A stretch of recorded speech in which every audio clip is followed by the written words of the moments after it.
have a one slide that we try to summarize this with clients is the first step is baselining, right? Understanding your energy expenditures, which to do that, you need to understand your consumption, which you need the consumption to derive your emissions. So baselining kind of covers everything if you're, set it up the right way from the start, so it can be as granular as possible, but then can feed all these other different use cases as you grow and mature, right? You might not care, tomorrow, this year, next year, as much about the emissions side of it, but the data you need in order to optimize energy management done the right way allows the emissions side to happen.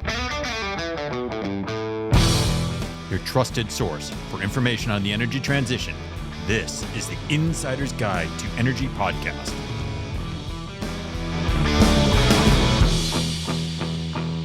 Welcome to another edition of the Insider's Guide to Energy.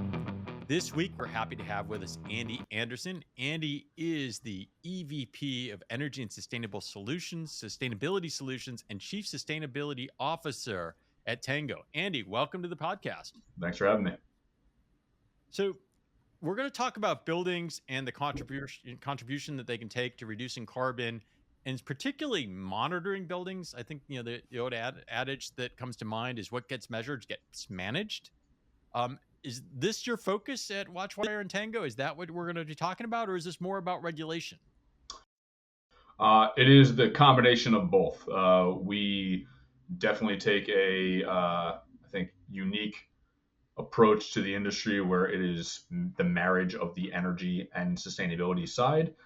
So sustainability is largely derivative of energy management. I think 73% of emissions come from fossil fuel combustion, whether that's in buildings or industry or transportation. But the built environment itself, various statistics out there, 38, 40%, whatever it is, more so locally in large cities like New York at 70%.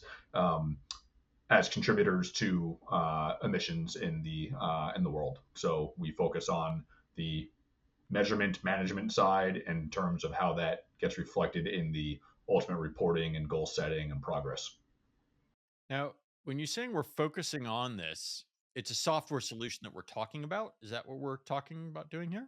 That is correct. From the monitoring management side, it starts with the very not sexy part of the world in terms of data acquisition, data coverage, data accuracy, very much focused on the carbon accounting is what it's really referred to now today. It is truly accounting. It is very detailed. Clients are voluntarily getting assured, reviewed, audited by companies out there, the typical auditors that you would see, the big three or big four as it is now, plus some other specialty environmental auditing firms. So they can get a stamp of approval to show the industry and investors like, hey, our data is up to snuff, so to speak. Now, is this an evolution? Because in the earlier days, there was like LEED certified buildings and people were trying to be greener with their buildings. How is this extension or evolution taking place that now accounting firms are looking into your buildings? Yeah, I'd say I'm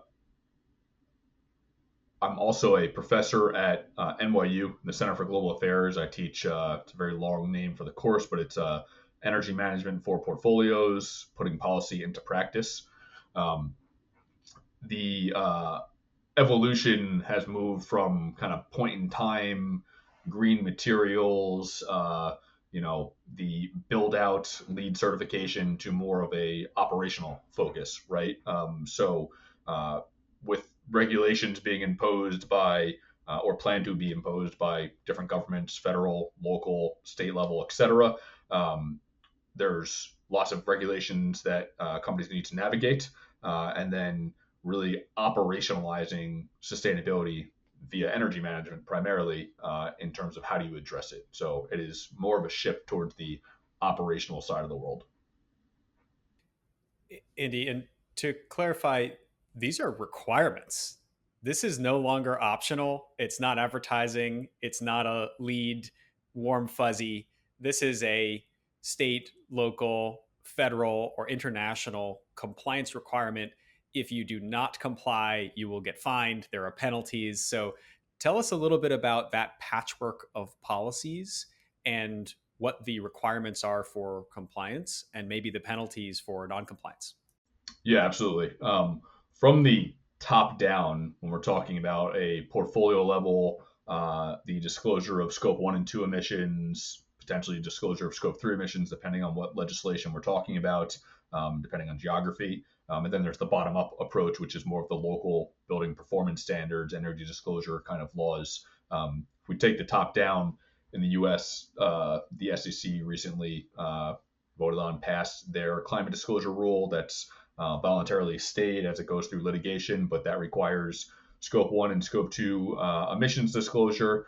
Um, did leave out scope 3, which, the funny part about the legislation, SEC is getting sued by the left for not being strong enough in terms of including scope 3. It's being sued by the right in terms of the SEC does not have the mandate to focus on these things. So nobody's happy, which is maybe a good sign of good negotiation, is that And everybody's equally Andy, if I could dissatisfied. just jump in real quick before we get too far, give us a refresh definition on scopes 1, 2, and 3.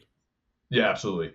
Scope 1, direct emissions, meaning the burning combustion of fossil fuel in facilities and vehicles that you own. So natural gas used for heating and hot water, fuel oil, motor gasoline, diesel, etc. Scope 2 is indirect emissions purchased from the grid, which 99% of it is electricity, right? But in New York, it could be steam, could be purchased chilled water from loops in uh, San Francisco or Chicago, whatever. And then scope 3 is the I'll say catch-all because it's not a catch-all per se, but scope 3 is like 15 different buckets of upstream and downstream emissions that range from like emissions associated with purchased goods and services, employee travel, commuting, et cetera, et cetera.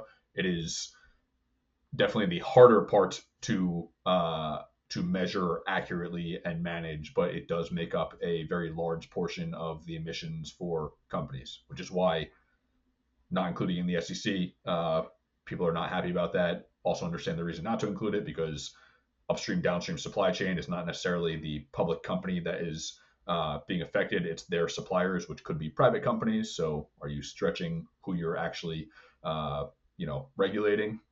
I get both sides. So going back to top down, so this, where is this SEC rule in the process of moving ahead? Yeah, so it's been voluntarily stayed by the SEC. It is I forget the exact numbers, but there was quite a few different lawsuits that were brought that were collapsed down into like I think 4 or 5 that are in process of going through the right channels. But it's not just the SEC, right? It's a lot of focus. My LinkedIn was almost 100% posts about the SEC as that was happening, but there's the European Union Corporate Sustainability Reporting Directive, or CSRD, which affects 50,000 companies, 3,000 of which are in the U.S. So it's not just it's happening over there across the pond. Like, who cares? It is affecting companies directly in the U.S., but also if you have investors that are European, that is the standard. They're basically asking companies in the U.S. to abide by that, right? And we've seen that with even quote voluntary, might as well be quasi-mandated reporting frameworks, like for the real estate industry in particular, GRESB. If you have European investors, they basically require you to disclose to GRESB, right? And then the SEC, CSRD, California as a state, which is the 5th largest economy in the world, I think on its way to becoming the 4th largest economy in the world by itself, has SB 253 and 261. SB 253 specifically requires disclosure of scope 1, scope 2, and scope 3 emissions for companies that have over $1 billion in revenue, both public and private. So, not just public like the SEC. And qualifications being you do business in California, which is a pretty low bar to meet. But there's lots of top-down regulations that are affecting companies, and whether or not the SEC ultimately goes through as it does with the teeth that it might have, companies should be, and a lot of companies are preparing for that disclosure already, right? Because if it's not from them, it's going to come from somebody else. What you just described sounded complex. Yes. And when Jeff said patchwork, and I go through the alphabet soup of regulations, whether it be New York, whether it be California, whether it be in Europe, it's quite a bit to manage. So if you've got a corporate footprint going across real estate across multiple jurisdictions, and it seems like the regulation can go down to the city or even a regional level. This Yes. isn't just the federal mandates. Correct. How is anyone supposed to manage this and have a strategy that allows you to remain compliant? Yeah, it's a great question. Frankly, it's part of the reason we're in business, right? Complexity is good. I think was it Sarbanes-Oxley was referred to as the Full Employment Act for accountants, and the SEC rule was jokingly referred to as the Full Employment Act for ESG consultants, right? I didn't even get to you mentioned and alluded to it the city level, but like building performance standards. So not SEC, not CSRD, not California State, not what's coming from New York State and others. That bottom up approach of local legislation that is mandating compliance with either emissions caps per square foot per based on your use type, or in some cases energy use intensity, in some cases Energy Star score, which is derivative of energy use intensity. So there's 13 building performance standards that are currently passed, plus you can say 14 because there's a national building performance standard for the government, for the federal government. And the Institute for Market Transformation, who's involved in a lot of this, is involved in quite a bit more. The National Building Performance Standard Coalition has 40 plus members that are also aiming to add these laws. So, long story short, a lot of complexity. They all vary enough. It's not just copy and paste. That if you have a distributed portfolio, like some of our clients, where they have locations in New York, subject to local law 97. DC, they're subject to BEPS. In Denver, subject to Energize Denver. Do a lot of business in California. They're over $1 billion in revenue. They're going to be subject to California's SB 253, 261. They're public companies. They're going to be subject to the SEC. It's a lot going on. And we just had our customer event called Integrate 2 weeks ago, and one of the panels was specifically about navigating compliance versus action, right? Because you can easily get swept up in spending 6, 8 months doing reporting, and then you need a month vacation, and then you have no time to actually do stuff. And the reason that we pitch the energy and sustainability side is we are trying to simplify the reporting so it's not 6 to 8 month process. It is more of a ongoing, again, operational process that doesn't take so much time and hopefully is as automated as possible in order to give the tools and the metrics to the energy team, who's not always the sustainability team, right? Not always, usually not the sustainability team. That energy team is or they're the ones who are doing projects, right? Energy efficiency, they're responsible for procurement. So on decarbonization, you can pull levers from buying RECs and on-site generation and VPPAs, those kind of things, or you can be doing capital upgrades that are going to be necessary as a result of a lot of the building performance standards, right? A lot of them effectively push towards electrification to get off of burning of fossil fuels. Can you talk about that trade off? It feels like you could spend all your time tying your shoelaces and forget to run the race. And the Yes. point here is actually to decarbonize, it's to reduce energy consumption, resource consumption. So, how is that balance manifesting with your customers?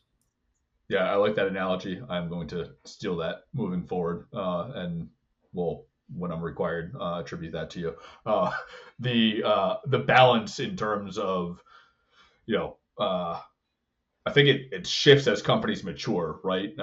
Usually, if they're like year one, year two, year three of doing the reporting and trying to get their feet under them, it for sure takes more time because you got to get more buy-in from,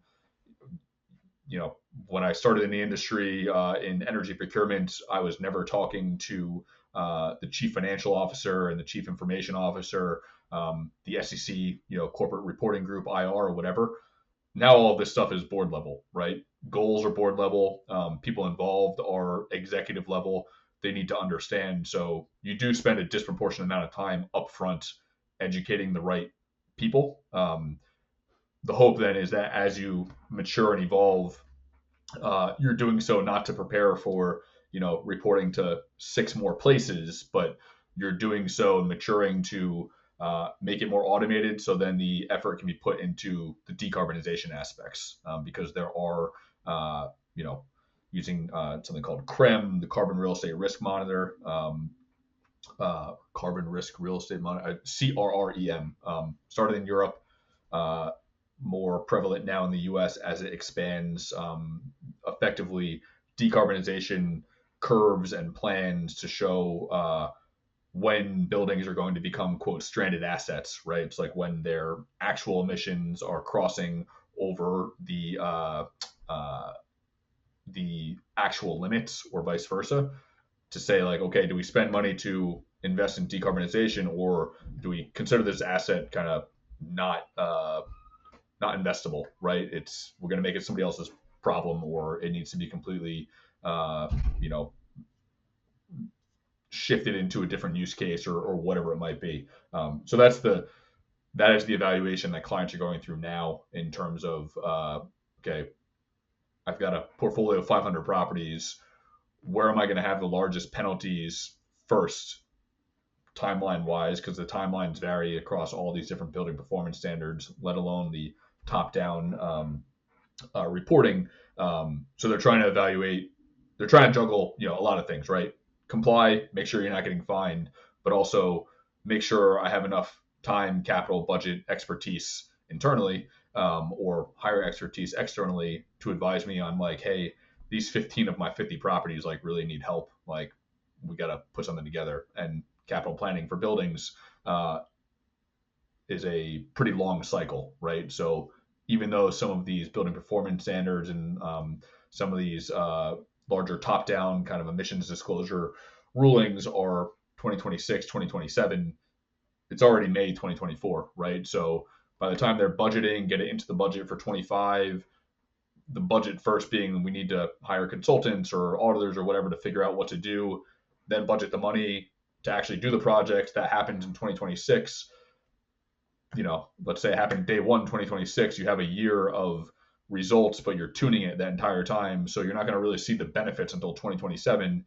And by that point, like in New York, building performance standards already happened in New York City, right? It's based on calendar 2024. So like what's happening right now is already affecting what the quote penalties or payments might be for clients. So it's a lot. We'll come back to the compliance and the underlying streams that are getting monitored, but I do want to focus on the actions that can be taken. You highlighted a few. So thinking about what these building owners and reporting entities can do, it might be buying RECs in a local jurisdiction. It might be buying offsets, if that's an option. It might be offsite projects like community solar or virtual PPAs, or on-site capital projects that are actually energy efficiency or energy retrofits. How do you see actions filtering across those four different types of projects? So what I'll say, what was actually said by somebody at our customer event a couple of weeks ago, was like, there's no silver bullet, right? There's not one thing; it's a little of everything, and it's determining what that mix is based on one, what's allowed, and what's what makes sense financially, right? Because there's it's a business, right? The easiest the easiest way to comply with things is not having any emissions, which would require today essentially no consumption, which means you're out of business. So there's no penalties, but then you're out of business, right? That's like it's not a realistic approach. So what do you do? For some of the building performance standards, you are allowed to purchase a certain amount of RECs within certain parameters, right? They've got to be deliverable to that part of the grid or within the state, or they've got to be new as of 2015 or 20 whatever. So those are all the little nuances locally. If you have a global, I say global, like a goal for the organization of like achieving net zero in line with the Science Based Target Initiative, 1.5 degrees C, those kind of things. You can't use carbon offsets to achieve these goals, right? But maybe you might be able to use carbon offsets to negate some quote penalties in certain markets. So again, no silver bullet. All of it needs to be on the table for evaluation, and then it becomes, okay, what are super quick payback, what requires a certain amount of capital outlay, how am I going to finance it, where is it going to come to, if I have a multi-tenant kind of building, whether I'm an office landlord or maybe I'm not, and I'm like subleasing space, who's going to be responsible for any of that compliant non-compliance penalties, payments, right? The tenants, is it the landlord? Is that going to price people out of a certain market, push them to a different market across the river? All those things are part of the calculus. And again, Chris, to your point, it is complex, right? And this is nobody's entire job internally. No companies really have all of this expertise in house, nor should they really. There's a reason that consultants exist. But it also sounds like a great use case for AI, right? Where you have a lot of Right. regulatory things, a lot of natural language processing, where you have rules and things to understand and understand what the implications are and summarize. So that seems like an AI use case to me, right? Other than the fact that that perhaps uses quite a bit of energy to do the Yeah. calculation. Artificial intelligence, AI, definitely applicable and useful in this industry, both from the energy optimization side and the sustainability reporting side, right? Using AI for parsing large language model stuff for all the sustainability regulations that are evolving very quickly, rapidly, more so faster than most people can keep up with it, frankly. Um, on the energy optimization side, AI typically used for um, you know temperature adjustments, reading occupancy, optimization of the operational side of facilities, right?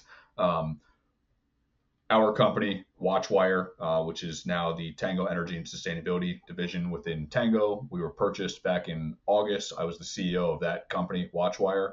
Our website was watchwire.ai. We did and still do use AI more from the perspective of the data acquisition, data automation, accuracy, um, and particularly on the uh, mapping of the cost line item side. So in purely sustainability, if you need to check boxes for reporting, you need consumption, so you can derive the emissions. You need to know where the consumption happened and at what time, right? Because it's all time based and location based. Um, for quite literally checking boxes, you don't need the cost side, but to take action on sustainability, to actually do something, to provide the right metrics and insights and data to the engineering teams, the property management teams, the asset management teams, et cetera, you need the cost side married with it, right? So we as a company started pre-sustainability, focused on energy procurement, very much on the energy data analytics and metrics side of things, and we had a focus on the cost side, budgeting, the accounting, tariff analysis, et cetera. So our AI models were AI/machine learning models were used to parse the hundreds of thousands, if not millions at this point, line items across the roughly 5,000 utilities across the world that are automated into our system, plus all of the data that we receive from the bill pay companies and some of the manual data that's uploaded from companies across the world, taking all that into account in terms of mapping the correct line items to, as an example, on the electric side, this cost is associated with your kWh consumption. This cost is associated with your demand. This cost is associated with your reactive power. So when you're looking at projects on a building level that affect consumption versus demand shifting versus demand reduction versus reactive power, you can understand from a decarb perspective where to put the money first from a payback, right? So understanding the ROI of these projects, not just from an emissions reduction or avoidance perspective, but from like an actual dollar savings bottom line kind of perspective. So is utility then basically like white labeling or using your solution out, and then are they charging a premium for it, or is it value add that they're generally giving to their customers? Typically a value add.